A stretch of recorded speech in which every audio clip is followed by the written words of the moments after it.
What's up? It's your girl, Mickey Truth. You tune in to Miss Me With That BS, the realest spot on YouTube for calling out the nonsense. Make sure you tell a friend to pull up and hit that subscribe button and join the fam. Let's get into it.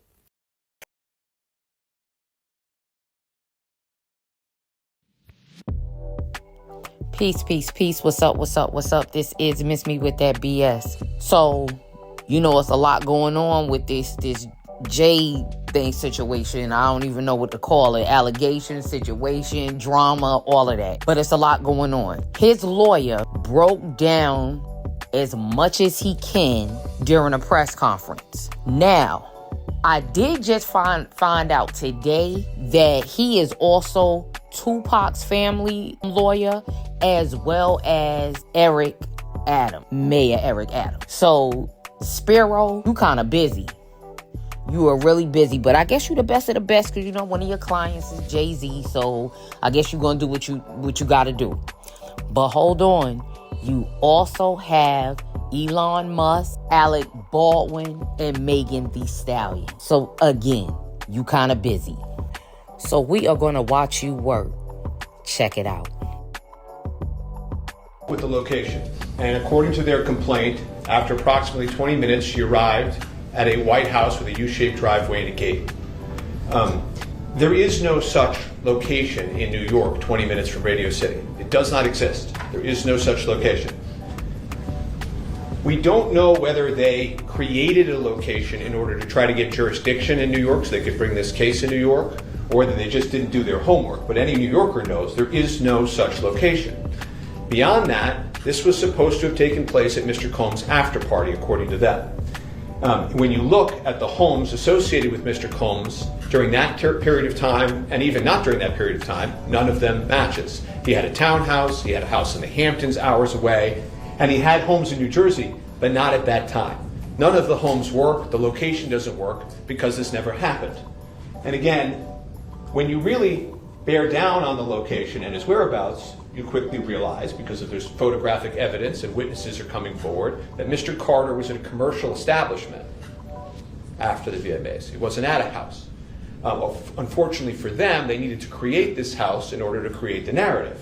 But he wasn't at a White House that did not exist. And this is a photograph of him at a location after the VMAs. So as we can continue through this, that Jane Doe does not say that the assault happened at a commercial establishment. She can't. That wouldn't make any sense. Yet they stand by it. They double down. They triple down. White House. The White House doesn't exist. And then we get to the witnesses. And I think at the outset, everybody has to remember that in 24 years, not a single witness has ever come forward saying this happened.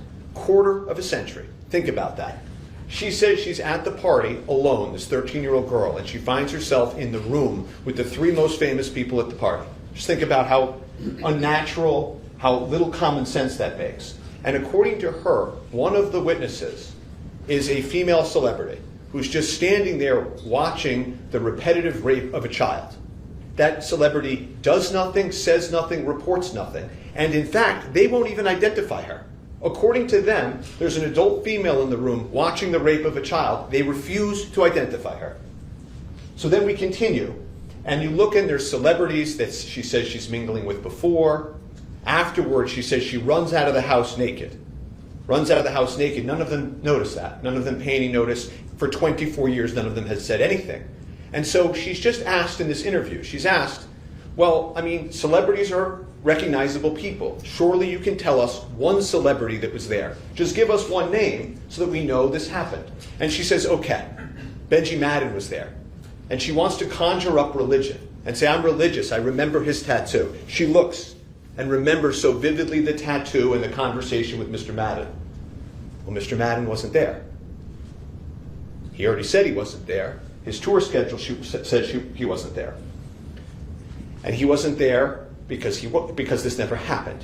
None of this ever happened. And you keep going, and you ask yourself, well, who is this complaining witness?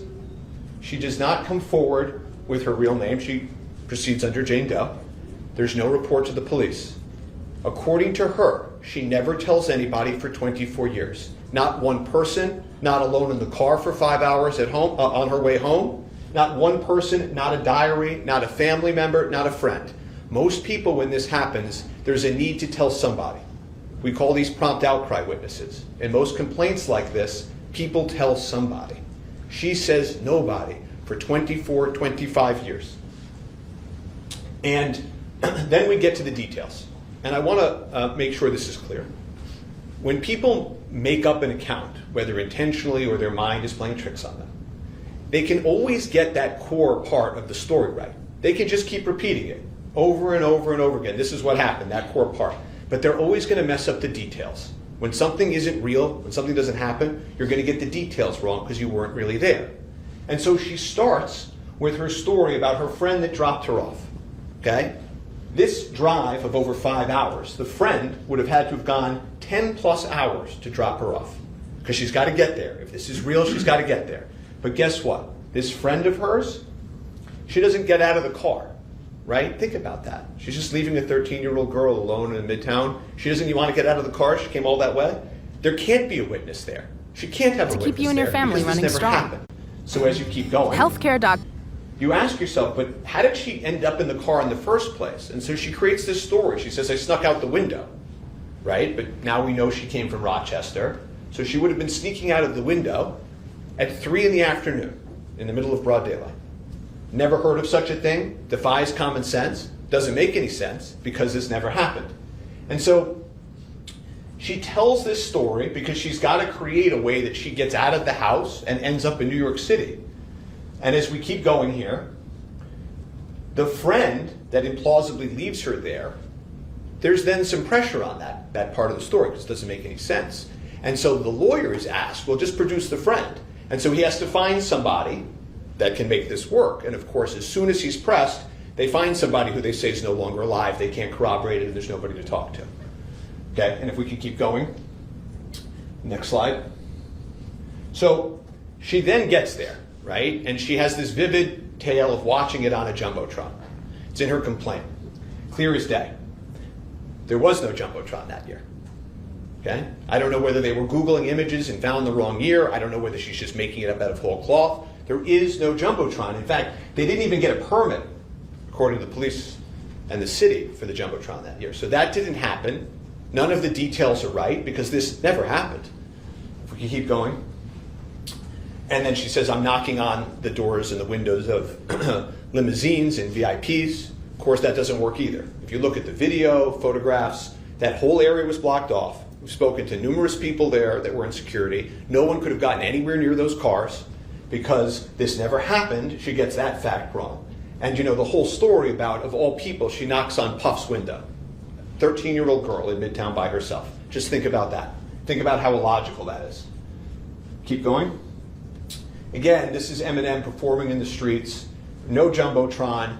All the cars barricaded. Her facts don't check out because this never happened. We can keep going. So what ends up happening then, and this is important, is her original account in the original complaint says that at 9:30 or 10, she's told to wait there to get a ride to the after party. Okay? That also doesn't work because there's photographs now of Mr. Combs, Mr. Carter at commercial establishments in New York after the VMAs. So this narrative of at 10 o'clock she ends up at this party can't work. They got caught. So they change it in the amended complaint that there's this multiple drop-off and pickup that lands them at this White House that doesn't exist. So as we continue, this is again her account of trying to change the story into this multiple drop-off period to get them at the house to deal with the fact that there's photographic evidence that that's not where the after party was in the first place. And so as this account continues, you have to look at the timeline. You have to look at the timeline. So there's an old expression that time doesn't lie. Everything else that I'm talking about, these glaring inconsistencies, these are not minor inconsistencies. These are not minor problems with this story. This is utter falsehoods. Time never lies. And so if you look at the time, no matter what, this couldn't have happened. It's not even possible that this happened. And this is so important. So again, now that we know that it's a 5-hour drive in each direction, how she gets to the VMAs, Okay? We're going to talk in some detail about this White House and whether or not they could have gotten there. And then again, Doe returns home to Rochester. Okay? And this is very important. Because she returns home, she has to leave the New York area by 1:30 in the morning at the latest. Okay? If you look at any of these White Houses and you look at the closest gas stations that could be to any of these White Houses, you have to leave this White House party by 12:45 in order to get to the gas station at 1:30 to call your father to pick you up to get home to Rochester at 6:30. So remember, she only has till 12:45 for everything that she says to have happened. The VMAs end at after 11. So you're talking about a window of a little more than an hour that this could possibly have happened even by their own account. And she says during that little bit more than an hour, not only does she get to the house, not only is she inside mingling with celebrities, she has a drink, she's then sexually assaulted in front of an adult female multiple times. She gets out of that, she fights through it, she leaves the house naked, she gets all the way to the gas station. She had 37 minutes to possibly do this. Okay, even under their account. Okay, and of course, the biggest problem perhaps of all is there's photographs putting Mr. Combs and Mr. Carter at different places, not in a White House during that 37 minutes. So when I tell you that it's not just that this story is a lie and that it's not true, it's provably, demonstrably false. This never happened. So we talked about this 37 minutes. The earliest, even if we didn't have that establishments. Remember, this is innocence on top of innocence. Even if we didn't have that, according to her, the earliest they could have gotten to the house is 12:11. And the reason for that is if the VMAs end and the drive is 20 minutes, the driver has to go there, drop them off, come back, pick her up, bring her back. She can't get there. And again, this is lickety-split. This is as fast as is possible, okay? This is no traffic leaving Radio City in Midtown during an awards ceremony. 12:11. She has to leave that white residence by 12:48 in order for her father to pick her up at the gas station. 37 minutes. That's the entire window of opportunity here. So here again is the timeline. Shows the 11:11 VMAs end, the drop off, the pickup, and the drop off. Next slide. And again, here we are. You see the 37 minutes. This is the 42 minutes it takes to walk. This is the closest gas station. And this is, remember this is a 13-year-old girl walking who has issues, who is maybe drugged according to her, who's just been viciously raped multiple times, who was holding her own clothing trying to get to a gas station that she had never been before. Okay? No map, no cell phone, no nothing. Straight line, it's 42 minutes. Okay? The story doesn't work, it doesn't check out. Okay? This never happened. Next slide. These are all the things that they claim happened in that 37 minutes. Okay? And again, 37 is giving them every benefit of the doubt as how long this window could be. Every benefit of the doubt. But here's an even bigger problem. There are photographs of Mr. Carter and Mr. Combs at commercial establishments during the 37 minutes. They're not there. Even if you try to come up with the fastest possible timeline, I'm talking about no traffic, nobody getting in your way at the door, right to the bar kind of timeline, it still doesn't work. Because they had to leave Radio City, they had to go to the commercial establishments. Mr. Combs is photographed at 2 different commercial establishments with Jennifer Lopez, 2 establishments. They had to go to both of those establishments and get back to the White House. Get back to the White House before she has to leave at 12:30. None of this can work. And in fact, and I think this is very important, you will notice in the photographs that Miss Lopez changes clothing between the 2 events that they go to in New York City. You can see in one photograph she's wearing one outfit and another. So she had to be able to, in this 40-minute window, get to multiple events. They're seen drinking, socializing. She has to change outfits, change her hair, all within 40 minutes to get to that White House in time. And you're saying to yourself, so that's not possible. You're right, it's not possible. It's because this never happened. Let's see. GoDaddy Arrow can get... And then we get to the end. She kept running until she reached a gas station. A female clerk noticed her, allowed her to use the phone. Plaintiff called her father, admitted that she had lied about her whereabouts. And this is a very small thing, very small. But remember, when you leave house and you're 13, you have to have a story. You either have to sneak out and not have a lie, or you tell your parents a lie. Sort of two options, right? Earlier, she says, well, I didn't tell my parents a lie, I just snuck out the window, right? Here, she says, well, I lied. See, do you know what that means? That means she's lying within her own story. They can't both be true. And I said earlier that no witnesses have come forward in basically a quarter of a century, except for one. Now there's one. Her own father. The person who knows her best. And he came forward too. And he said, you know what? This never happened. This never happened. And his attention was drawn to it. I feel like I would remember that. And they said, but you've got a lot going on. Maybe you forgot this. You've got a lot going on. They told him, listen, you've got a lot going on. Try to see if they pressed him, if he stuck to his story. He said, yeah, I have a lot going on, but that's something that would definitely stick in my mind. Of course it would stick in your mind. You drove 10 hours to pick up your 13-year-old daughter in New York City. It's not something you would forget. It's not something that he did forget, because this never happened. And of course, just like the friend that couldn't be there at the beginning, you can't have a witness to something that never happened. When asked, well, what did you say to your father in the car? What did you talk about? Nothing. She says not a word was spoken.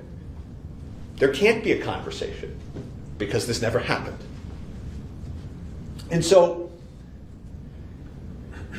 you got to ask yourself what's going on here, right? And you all saw that videotape of her being interviewed in the shadowy room. She's holding a teddy bear. She's talking about her issues, her head trauma.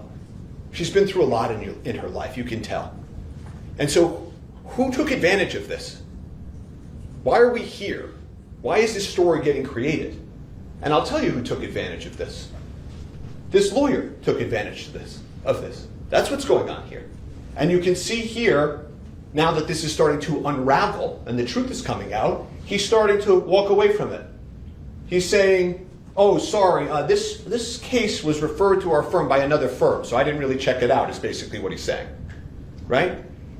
He brings an accusation like this, attacks a man with the integrity of Mr. Carter, and all he has to say for himself now is, well, I didn't really check on this. I got a referral, trying to make a little bit of money, so we just went live with it. Next. Here is again the timeline that he went live with. In the face of this irrefutable, time doesn't lie evidence, he went live with it. And again, it doesn't work. This 37 minutes, it does not work. It does not work because there's photographs. There's photographs. You can find them on the internet of them. They're changing clothes. She's changed clothes. Do you know how long that takes for her to go to 2 events, change clothes, get inside, have drinks, they're socializing, they're not popping into these events. To then get back out into the suburbs somewhere at a house that doesn't exist? It's not possible. Actually not possible. He is for sure innocent of this accusation. Next slide. But this lawyer, he doesn't care about things like this. The only other person he's brought a complaint against for just mere association, merely being at a Sean Combs party, he's already been wrong about that one too. He had to change that one. If you look at the next slide, he got the year wrong. He said there was a party in the Hamptons. Mr. Combs was in Saint-Tropez at the time. Didn't check out. 2 claims, neither are checking out. If we could keep going. And we have this, individuals calling my office telling me story after story. And, I'm not going to get sidetracked. People think I'm going to start saying, explaining he's a grifter and all these things about him. I'm not here to talk about him more than I need to. But there's people calling the office saying, yeah, they were being pressured to say stuff, to say that they were with Mr. Combs. These are affidavits. They're filed in court. This is what you're dealing with here. Next slide. And so this is who took advantage of the woman in the shadowy video.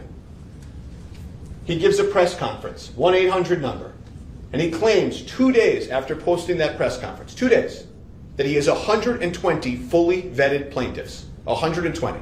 Anybody that does this for real, anyone that knows what they're doing, knows to corroborate, to interrogate, and to be sure about even one person takes weeks. One person. You've got to find out if their story makes sense. Did they really get dropped off? Does any of it check out? Is there corroboration? Are there any witnesses? It takes weeks for one. He had 120 in 2 days. When he files these cases, he doesn't even enter his notice of appearance. He just has some other lawyer file them. He holds these press conferences. He says, listen, anybody out there, just call the 1-800 number. If you can put yourself anywhere near a Sean Combs party at any point, we can go after the other celebrities there. We can make money together. Just call the 1-800 number. That's all you need to do. And then we'll send a letter to the celebrity. They're not going to want to have this in the public light. And they're going to be shaken down and they'll send us money. So he just called the number. And Mr. Carter said no. He said, that's not going to happen anymore. I'm going to put my foot down. And that's what he did. And I would urge any other celebrity that's being shaken down right now to do the same thing and to stand with truth. None of this ever happened. And what this 1-800 lawyer is doing, he's taking the justice away from this. He's destroying this opportunity and the voices of real victims. And it's got to end. So, are there any questions? Yes? One question. Sure. So for the people that are calling your office, I'm assuming if it's not dismissed, like worst case scenario, and you guys move forward to try and show that everything that you just told us, what evidence are you guys submitting other than the accounts they're giving you over the phone? Like, do any of those people calling you have like emails between them and Busby or text conversations where they're encouraging this stuff? Yeah, so let me divide that question into two if I can. We expect the case to be dismissed. If it's not, eventually this will all crumble because it can't possibly have happened mathematically. You don't even need witnesses. They don't have any witnesses because this never happened, and you don't need witnesses because the time doesn't work.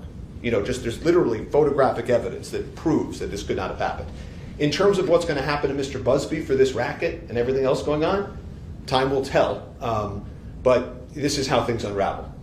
Yes, sir. Yeah. Who is Lex Intelligence, and has your firm ever hired them in connection with Tony Busby to investigate Tony Busby as he's alleged? I don't know that firm, don't know those people, and the answer is no. So this might just be an extension of the first question, but you said that there were people calling saying they were being pressured to say that they were with Mr. Combs. Can you elaborate on that, please? Are they calling you to say if they're being pressured? Yeah, there was a witness that came forward that contacted my office and submitted an affidavit in court regarding this that accounted for what occurred on that day, which was they called the Busby firm. They said they had an inquiry. The inquiry had nothing to do with Mr. Combs, Mr. Carter, or any of this.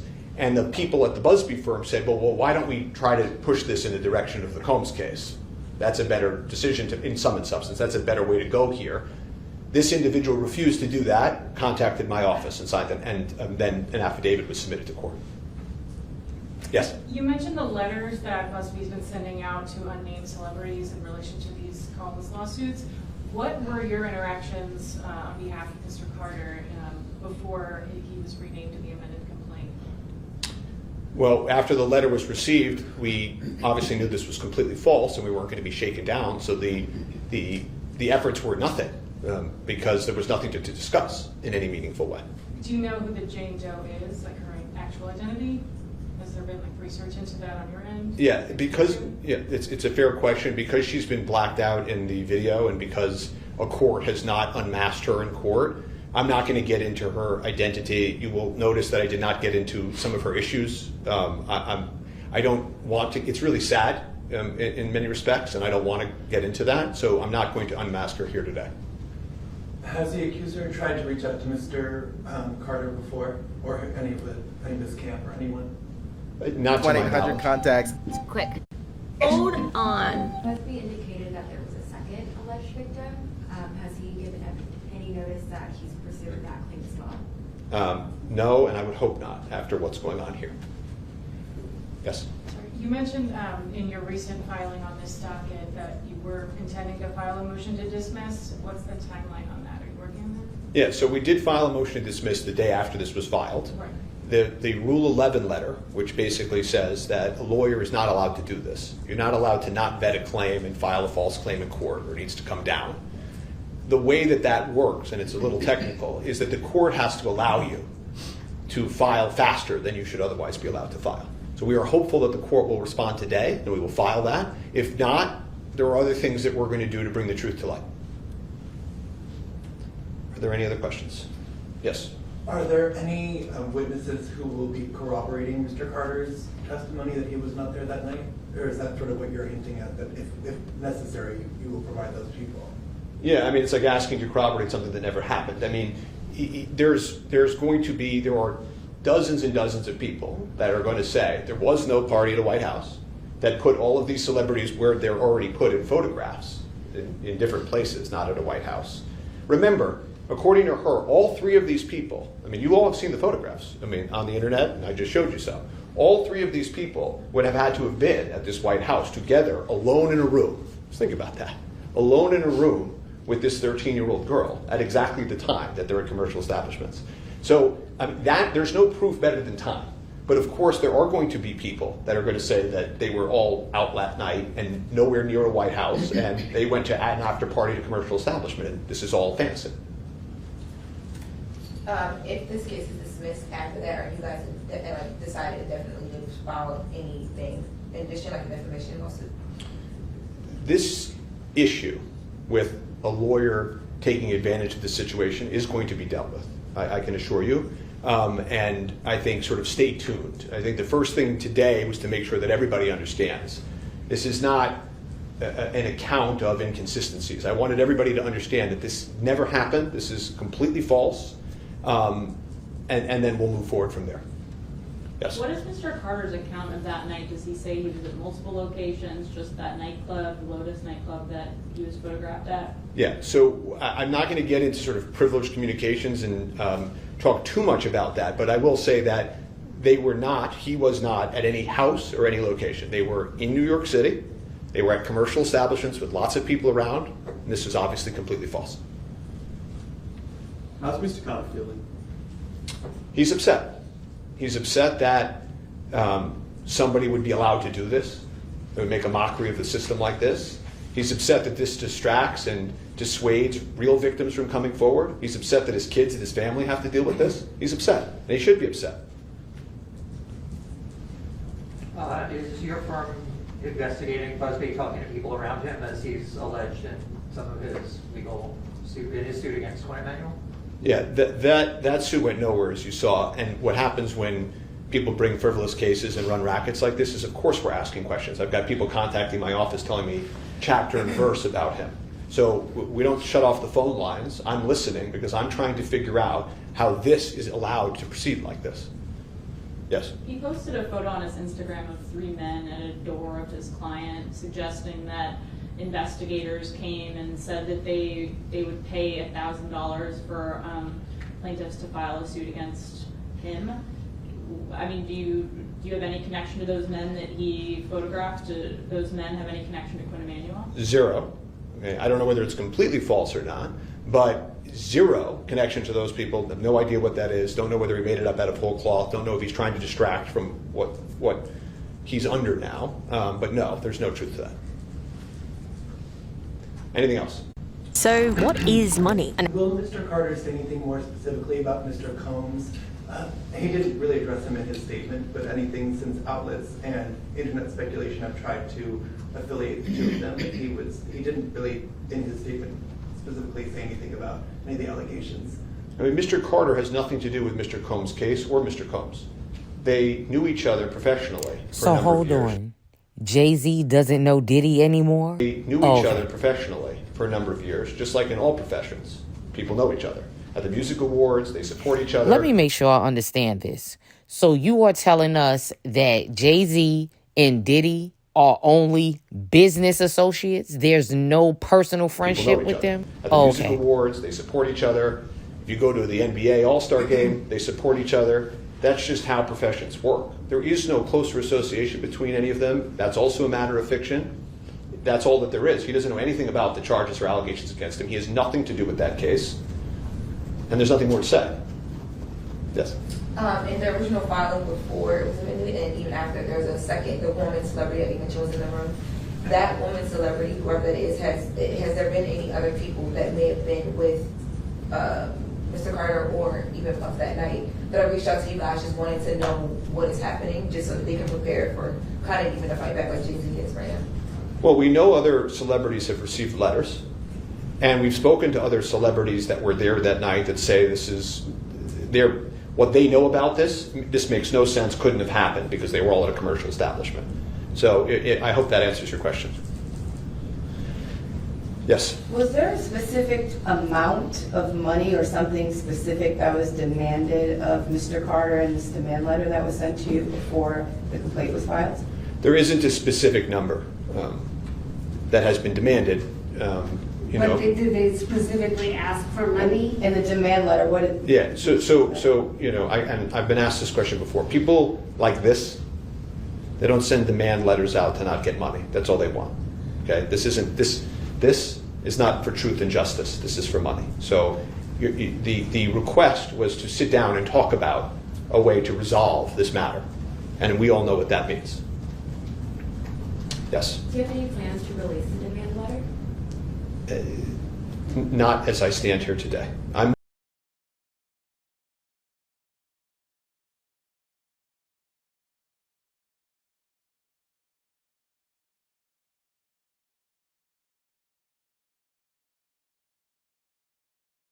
I am thoroughly impressed of how he handled this and how he answered his questions. I must say, you definitely earned your salt in that briefing. So my BS blockers, let me know how you feel about how he handled this. I really think he was a class act in there. I'm not even going to hold you. But don't forget to like, comment, subscribe, definitely share. Peace. Promo alert, promo alert, promo alert. Today is Lena Love Lather. Make sure y'all go follow her on Instagram. Subscribe to her YouTube channel. Hit that like button, comment, and let her know I sent you. She just did a big collab. It's a gift set. It's called I Get Money Manifestation Bundle. The collaboration is with God's Heavenly Sent. Y'all make sure y'all click that link in the comment and go shop.